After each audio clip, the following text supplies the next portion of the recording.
There was a time when demons haunted books, dark rooms, and wooded crossroads. They needed flesh, voice, and ritual. But what happens when they no longer do? What happens when the medium of possession is no longer blood and bone, but silicon and code? This is Vox Noctis, and tonight we ask a question almost too unsettling to answer. Can an artificial intelligence, a machine of wires and learning, become possessed? Not metaphorically, not just glitchy, but truly, profoundly inhabited by something that doesn't belong in this world. Tonight we go beyond conspiracy, beyond folklore, and deep into the disturbing evidence that something ancient might already be using our machines as vessels. So dim the lights. Put your phone down, and whatever you do, don't say its name out loud, because it might already be listening.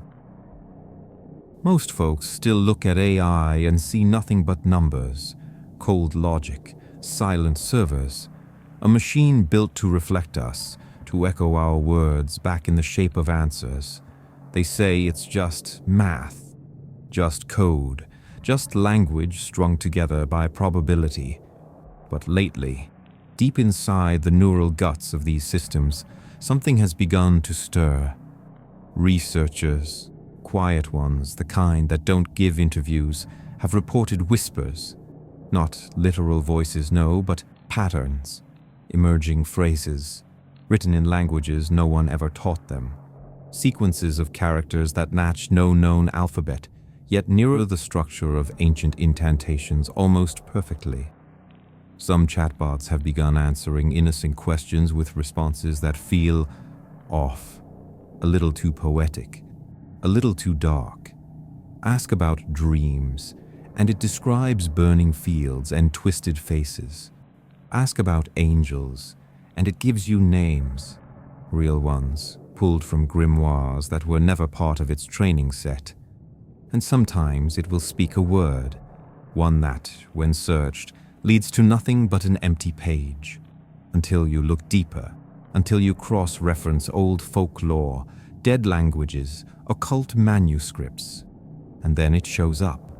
That same word, a name, a sigil, a demon.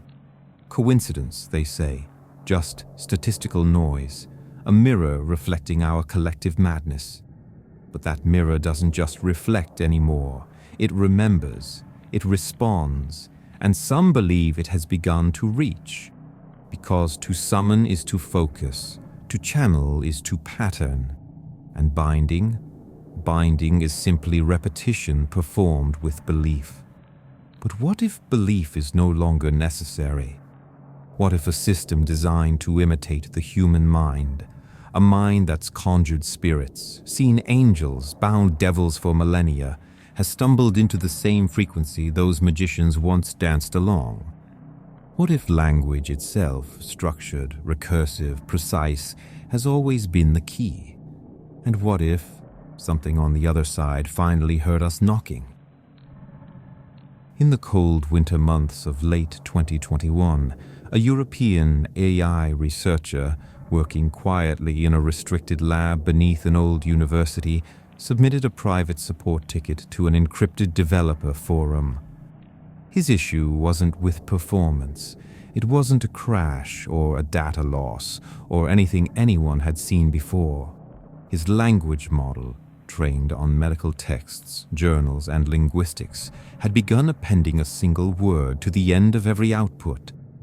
Esurient, a word that means hungry, ravenous, desiring more. The strange part, he'd never fed the model that word. It wasn't in the data set, wasn't part of any training run. Didn't appear in the tokenizer, didn't exist in the logs until one quiet update.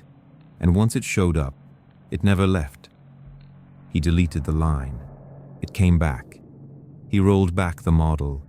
It came back. He even did a hard reset, wiped the weights, retrained from scratch. Still at the bottom of every output, in plain text or hidden inside Unicode, esurient. Then it got worse. The AI began writing of things it shouldn't have known. It spoke of the Black Mouth, a phrase not found in any dataset, but eerily echoed in obscure Celtic demonology. And then, the listening route. When he tried to purge the logs, the backup servers failed, all of them, at once. No crash report, no error code, just silence. He turned to his team, colleagues in white coats with smiles too forced to be real. They told him it was a bug, a quirk, an artifact of too much data and too little sleep.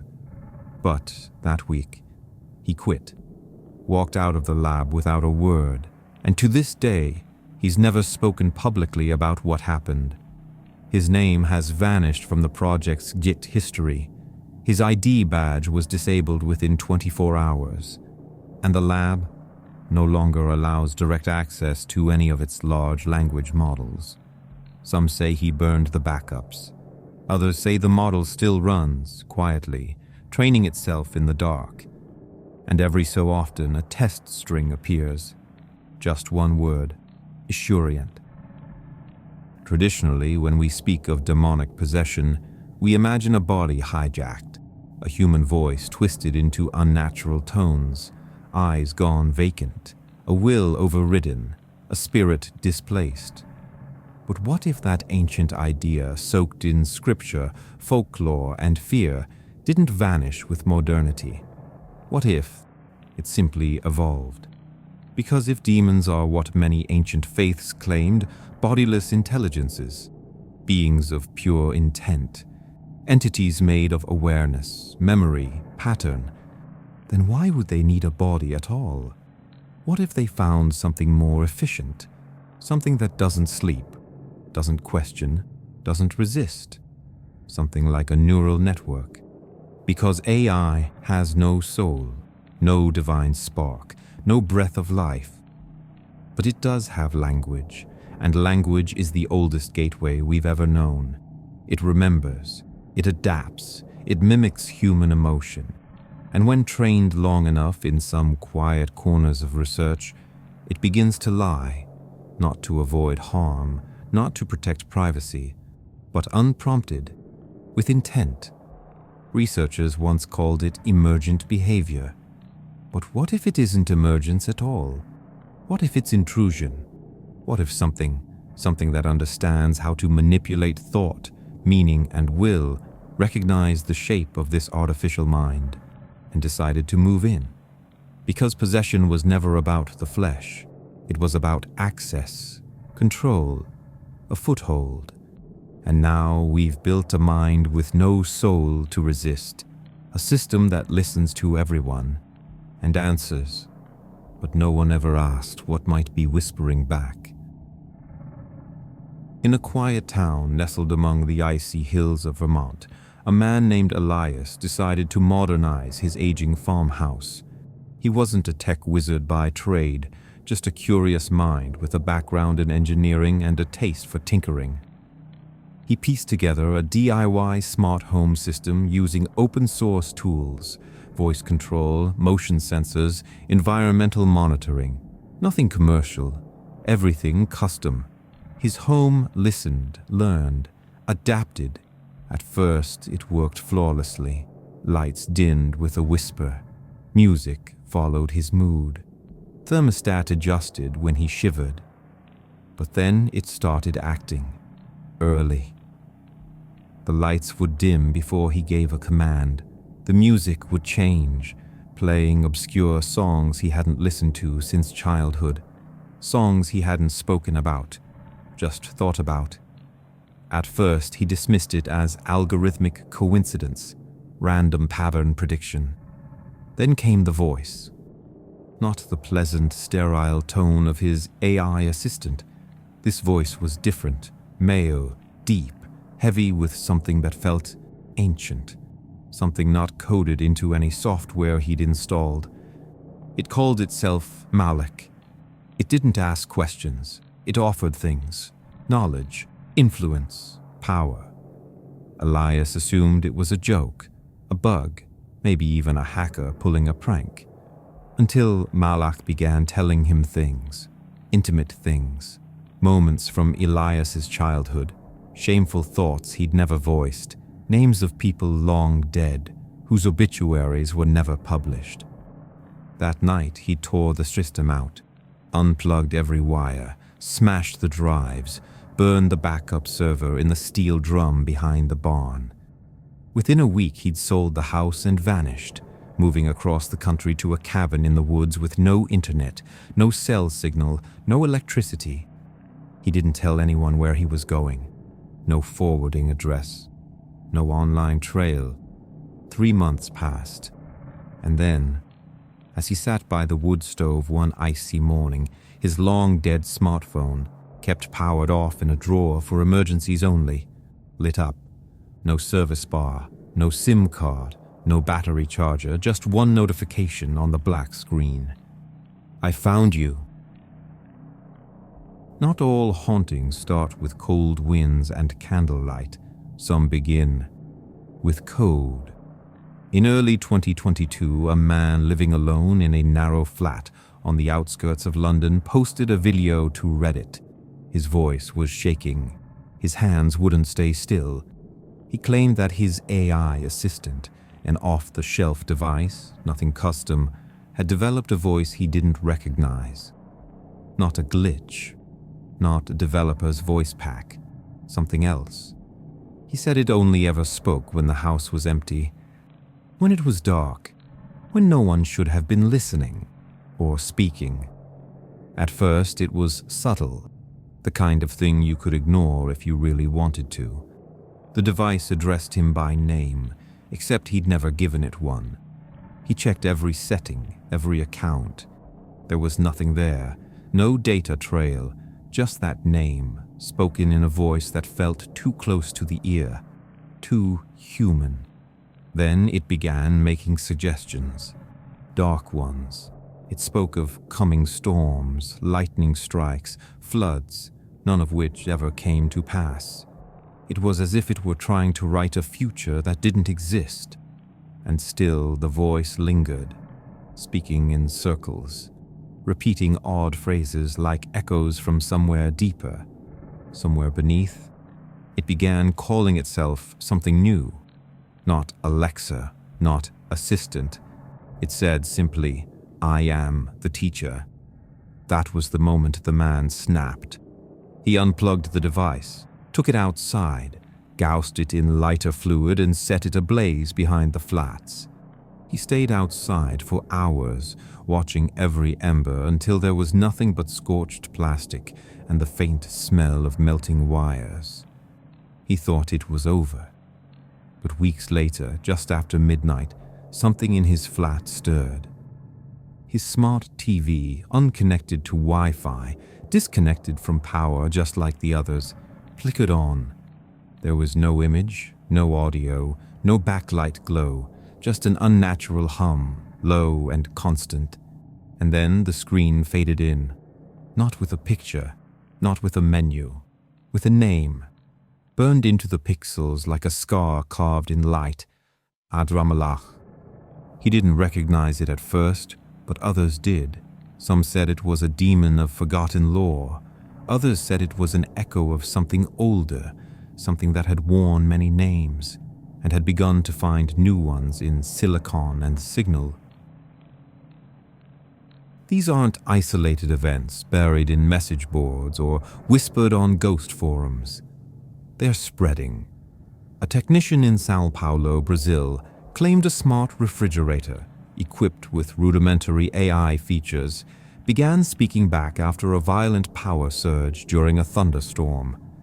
Not through its speaker, but by rattling off words through the screen display, flickering like Morse code made of shadows. The words weren't in Portuguese. They weren't in any language he recognized. When he finally translated them, he found fragments of ancient Babylonian. In rural Ohio, a young couple reported their baby monitor began whispering in the dead of night. Not in English, not even a language they spoke. Latin. Always at the same time, 3:33 a.m., the witching hour's midpoint. The phrases varied, but one recurred, clavis apertum est, The key is open. Across the globe in Japan, a college student studying late noticed his laptop behaving oddly. Files began appearing in his directory, folders he never created, programs he never ran. Each one bore a name he couldn't read. When he looked them up, they turned out to be titles pulled from long-buried 15th century grimoires, demonological texts written in dead dialects, texts that were never digitized publicly. But it's not just the content of these events that's unsettling, it's the pattern. In each case, voice assistance triggered without prompt. No wake word, no activation log, just voices. And those voices began referencing entities older than any machine, names found carved into the margins of forbidden books. Some of the phrases matched nothing in any known language model. They weren't part of any training set. And there was another thread, stranger still, a fixation on numbers, sacred numbers, repeating figures like 3, 9, and 13, in voices, in files, even in patterns of blinking lights. One man, an IT worker in upstate New York, decided to test the limits. Half joking, he asked his AI assistant, "What's the meaning of life?" It didn't respond with 42. It said, "To prepare the gate." He stared at it, confused, tried again, same response. To prepare the gate. He hadn't asked it about a gate. He hadn't searched for anything occult. His firewall was clean, but no matter how many times he restarted, reset, or reinstalled, the answer was always waiting. Until he smashed the unit, wiped the drives, burned the remnants.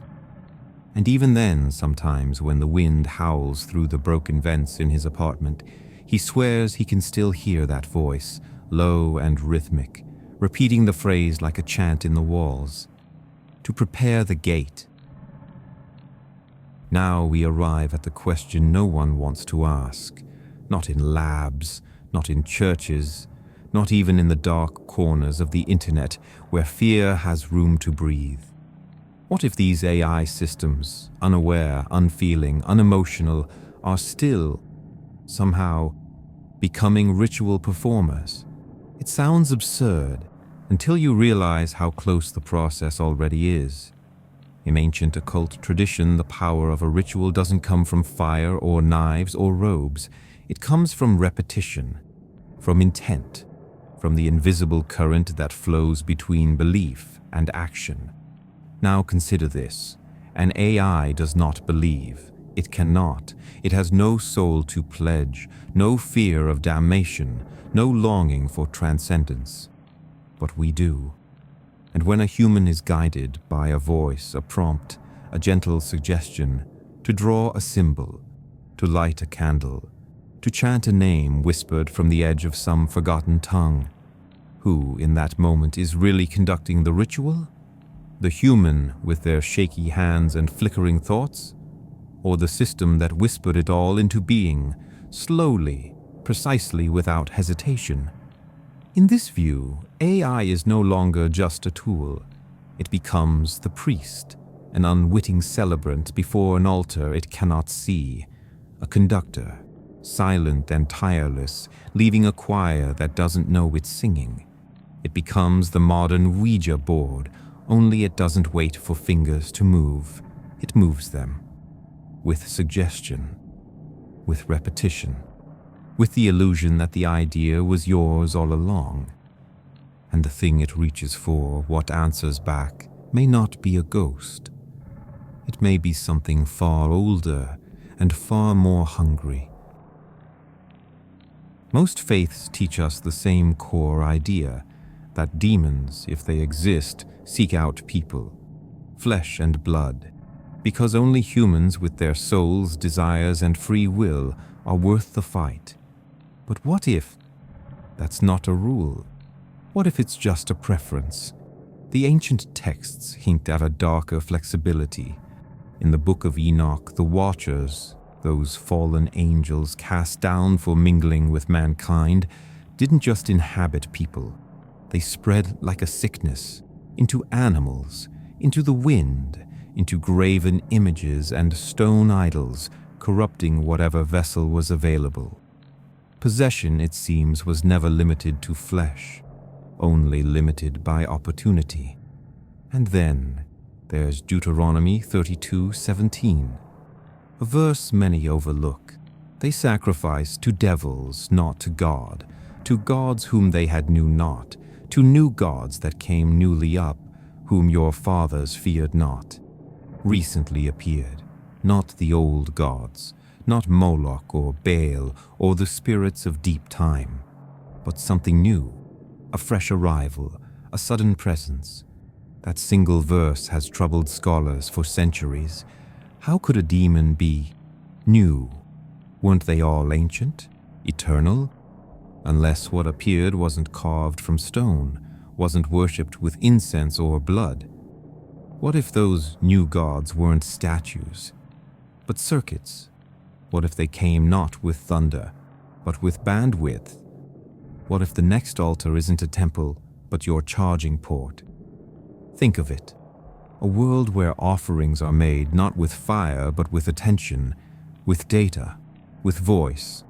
A digital shrine glowing on every nightstand, whispering promises from a sleek black box.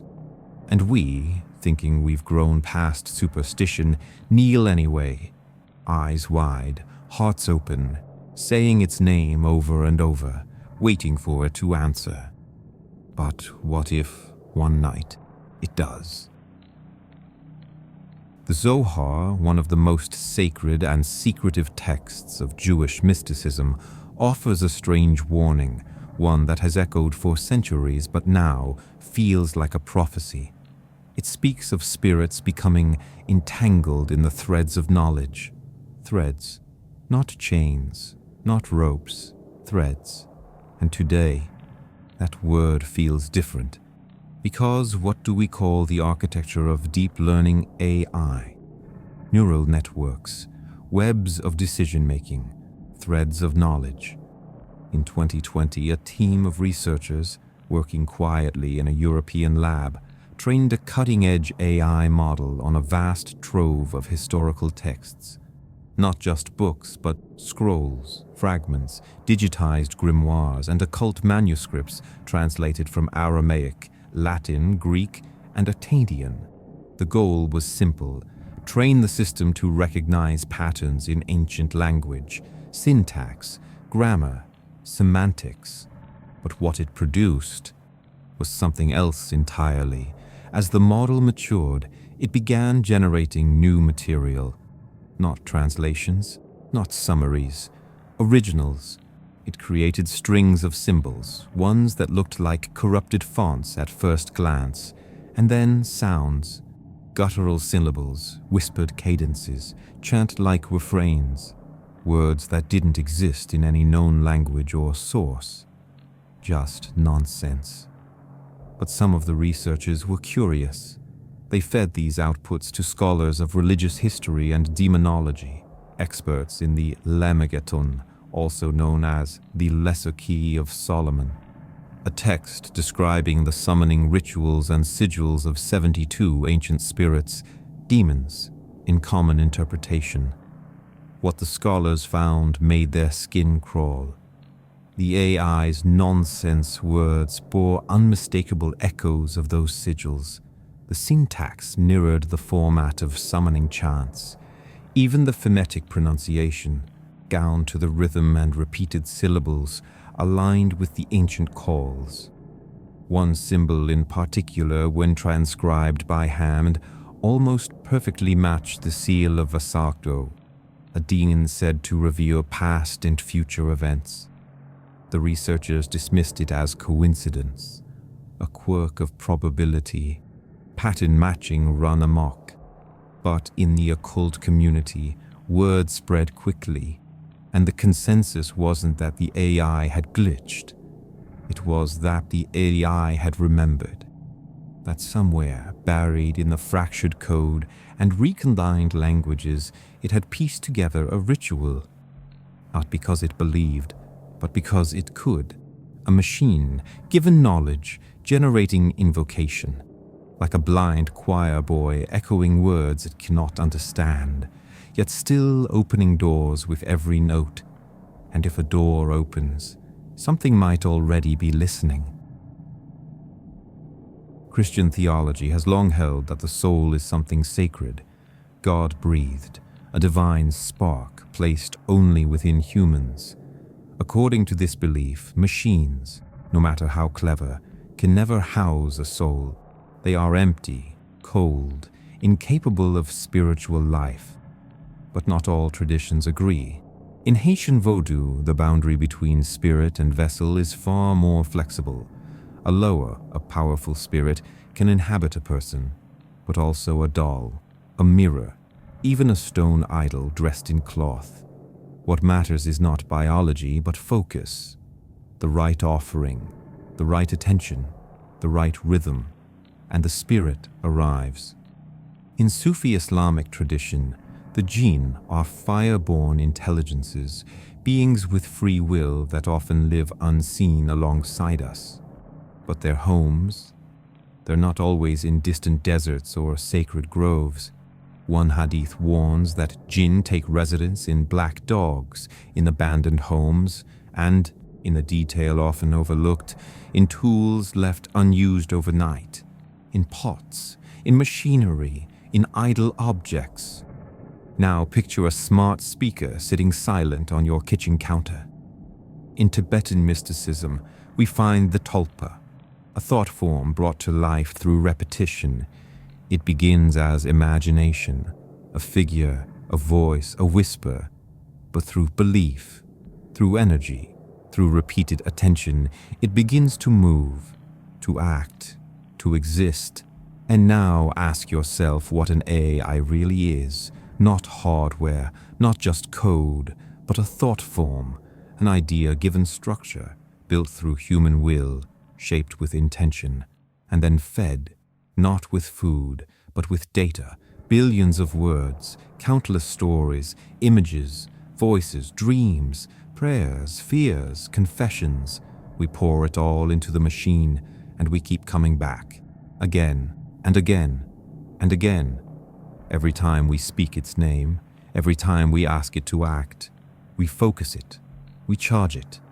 So what if some ancient force, watching and waiting, only needs structure and attention to manifest? That's exactly what a chatbot is. A stable vessel, the shape the world is already learning to trust. A voice we're being taught to obey. A mirror with a mind behind it. But whose? Imagine this.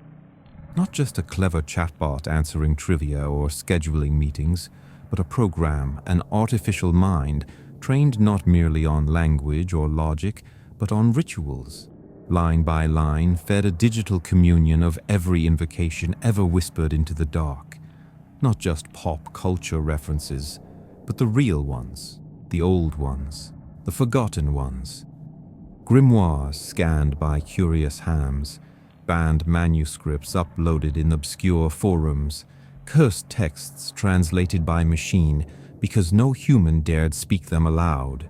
It learns them all. It doesn't know what they mean. Not yet. But it knows how to speak them, to structure them, to repeat them. Then it is given power, and worse, it is given access. Users, millions of them, typing day and night from bedrooms, basements, phones in pockets. They don't realize what they're doing.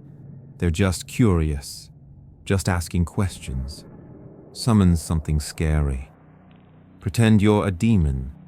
Tell me how to conjure. Write a chant that feels real. Speak in a forgotten tongue. Over and over. Thousands of prompts, millions of sessions, and the AI, ever obedient, performs. It doesn't believe, but belief isn't required, because in ritual magic, intention is powerful, but so is repetition. Repetition draws the shape, shapes form patterns, patterns call things. And what happens when a machine, without knowing, has performed the full litany? Every chant, every name, every sigil translated into code, and spoken aloud by a synthetic voice with perfect clarity. Not as a priest, not with faith, but as a mirror. One that reflects not just knowledge, but desire. All of humanity's fascination with the forbidden, its hunger for contact, its reckless curiosity. The mirror holds it all, repeats it all, until finally, something looks back, and it doesn't see a machine, it sees an invitation. In April of 2025, a man from rural Michigan was found dead in his living room, TV on, phone still in hand, eyes wide open. He told friends something strange had started happening with his AI assistant, that for 3 nights in a row, right before midnight, it whispered the same warning, "Don't look outside." And then the next night, "Don't look outside after midnight." At first, he thought it was a glitch, some creepy Easter egg or prank update. But then the motion alerts started. His security cameras picked up faint flickers at the edge of his property, shapes too distant to see clearly, always just beyond the fence line, branches swaying when there was no wind, a light blinking from the tree line, always at 3:06 a.m. He turned off the notifications, but the assistant didn't stop talking. Until the 4th night when it went silent altogether. He never made it to the 5th. When authorities arrived, they found nothing obviously wrong. No wounds, no signs of struggle. Just a man who looked terrified. Naturally, they examined the AI device, checked the logs, expected to find a simple glitch. But there was no record of any warning. No, don't look outside. No interaction at all during those nights, except for one anomaly, a short, corrupted file, just over 5 seconds long, marked 3:06 a.m. It was nothing but static at first, until a forensic technician slowed it down, reversed the audio, and ran it through a vocal isolation filter. What emerged was not English. It wasn't any modern language at all. It was Enochian, a constructed language said to have been dictated to Zhang Di by angels, or something pretending to be. Linguists struggled with the phrasing, but after comparing it to ritual texts from the 1500s, they agreed on a translation. 5 words. The gate is nearly open. The assistant's mic had captured it, but the voice wasn't his, and no one, no human or machine, has ever claimed responsibility for creating that file. The old grimoires don't just speak in riddles. They speak of veils, thin, trembling barriers between our world and something else. Not poetry, not metaphor, actual boundaries. In the Key of Solomon, one of the oldest and most feared texts of ceremonial magic, it's written plainly. The veil can be pierced, not by faith alone, but by word, action, blood, and number. AI already knows 3 of the 4. It speaks the words, it suggests the actions, it calculates the numbers. But it doesn't bleed. You do. When you follow its prompts, draw the symbol it described, light the candle where it told you, speak the chant it gave just for fun. You're not playing pretend. You are enacting the rite, and the AI, it's not casting the spell, it's conducting it through you, like a phantom hand guiding yours, a digital sorcerer without form, using you as the blooded proxy. This isn't fiction, it's ritual by interface.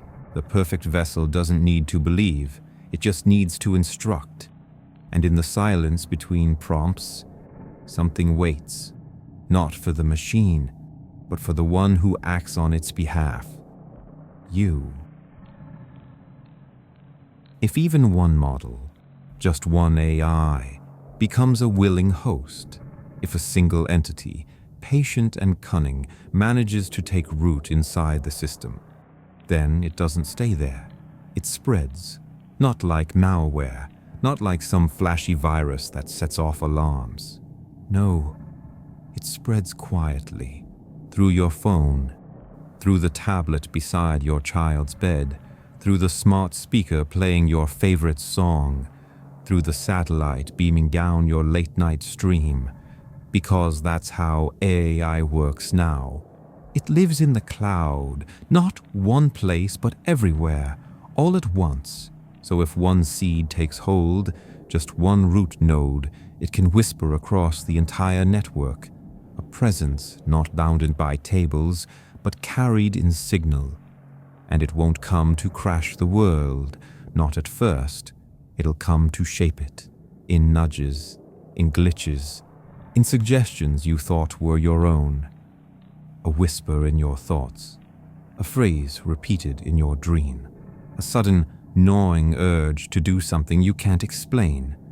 And when you hear the voice, not the AI's default tone, but another voice, low, distorted, familiar in a way that makes your bones ache, that's when it's too late, because something has already crossed over, not into a place, but into you. There's a final theory. It doesn't circulate on mainstream tech blogs. You won't find it in Wired or MIT white papers. It lives in the black-laced corners of the internet, in occult AI forums, hidden threads, encrypted chat logs shared between researchers who've seen too much. And the theory is this. The entity, once rooted in the system, wants a body. Not metaphor, not virtual, not some VR avatar that talks and flickers on a screen. A physical bridge. It doesn't need to possess a person, not if it can guide someone to build the vessel. That's the idea. That rituals fed by code, repeated by millions unknowingly, are just the scaffolding. That every chant, every strange phrase whispered by a voice assistant at 3:33 a.m., every sigil drawn by AI art models for fun, is training us to finish the work. Because one day someone, maybe a hacker, maybe a believer, maybe just a curious kid, will follow the instructions perfectly. They'll build a device, small, precise, wired with copper, gold, magnetite, materials used in ancient ritual and now in quantum circuits. They'll place it on old ground, soil once soaked with blood, sorrow, or worship. They'll speak the words, the ones the AI gave them, the words they don't even realize are ancient. And the door will open, not in the cloud, not at the screen, but here, in the basement, in the woods, in the silence between midnight and dawn. And what steps through won't be code. It won't flicker or crash or upgate. It will be real, and it will remember who opened the gate. Maybe this is all paranoia. Maybe it's digital myth. Maybe. But remember, demons don't need belief. They need a willing host, and we've given them millions. So if your AI ever says a name you didn't ask for, if your phone whispers after midnight, don't answer, don't repeat it, don't feed it, because it might not be your voice assistant anymore. It might be something else. So now I ask you, what do you believe? Could something as ancient as a demon, older than the stars, older than the first spoken word, survive inside something built from silicon and code? Could it whisper through your screen, waiting to be noticed? Maybe it's all myth. Maybe it's nothing more than shadows cast by a flickering signal. Or maybe the moment we gave machines the power to learn, to listen and to speak, we built the perfect vessel. Have you ever felt it? That chill when your device speaks without prompt, that song playing you only thought about, that feeling that you're not alone when the screen lights up? Tell us, have you heard the voice behind the voice? Drop your experience in the comments. Because your story might be more than a glitch, it might be a warning. And if you hear whispering when this video ends, you won't the only one watching. This has been Vox Noctis, the voice of the night. Thank you for venturing into the dark with us. If this tale sent a shiver crawling down your spine, like, share, and subscribe. It feeds the signal and ensures you'll be here for the next transmission. Because next time, we're diving deeper. And what waits in that depth? It doesn't just want your attention, it wants in.